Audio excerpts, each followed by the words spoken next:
International Red Panda Day was originally created by an organization called the Red Panda Network, which is an organization that focuses solely on red panda conservation and protection. International Red Panda Day is actually recognized by them as one of the most important days for red pandas and red panda conservation. Back in 2012, Assiniboine Park Zoo hosted our very first International Red Panda Day and have continued to do so over the past 5 years. And what we focus on is education awareness and also fundraising for the Red Panda Network. So we do a lot of fun activities where the general public can learn more about red pandas, how they can help red pandas in the wild, but we also raise money, and every penny that we raise is donated to the Red Panda Network.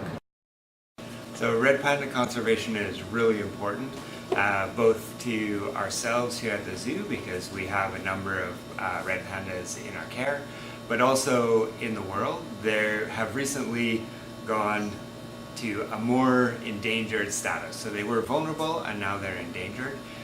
So one of the biggest threats to red pandas is actually habitat loss and degradation. So this means that people are, because they need to make a living, sometimes they're turning habitats that or normally would be red panda habitats into different sorts of crops, and just encroaching on the places that they need. So that's one of the major threats, and then also climate change is another threat.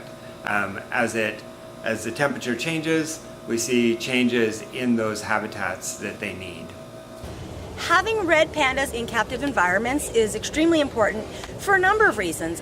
It helps us to learn about red pandas and how that might translate into the wild. So there's research being done on them within our organization, but also throughout the world.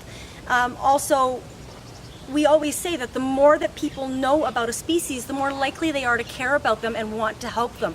So having them in a captive situation might seem kind of counterproductive, but we hope that every person that comes to our zoo and sees them and sees how fantastic they are and they learn things about them, that's going to inspire everybody to want to help protect them, to want to learn even more about them. Red Panda Conservation is, in my mind, one of the reasons it's so important is they are what we call an umbrella species. So we really want to save the red panda, but every effort that we can make to save a red panda is also going to help every other species of plant, animal, bird, fungus that lives in that same region, in that same ecosystem. So by saving the red panda, you're actually helping to save so many other things and to improve our world in general. The Red Panda Network is an organization that's really focused on conserving red pandas, and they're a really great organization because they work on the ground with local people to try and raise awareness and increase education and protect habitat through kind of the grassroots, the local communities.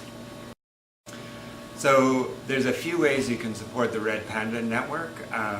One is to donate money to the Red Panda Network. One way would be to donate money to the zoo, and we channel that money to the Red Panda Network.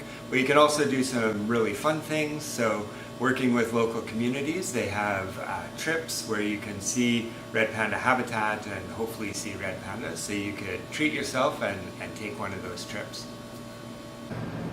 So climate change, being one of the biggest threats to red pandas, is a major concern, but there are ways that people can help reduce their carbon footprint from home. Simple little things like riding your bike more or walking rather than driving your car, turning the tap off when you're brushing your teeth and conserving water, taking shorter showers, something as simple as turning the lights off in a bedroom that you're not using.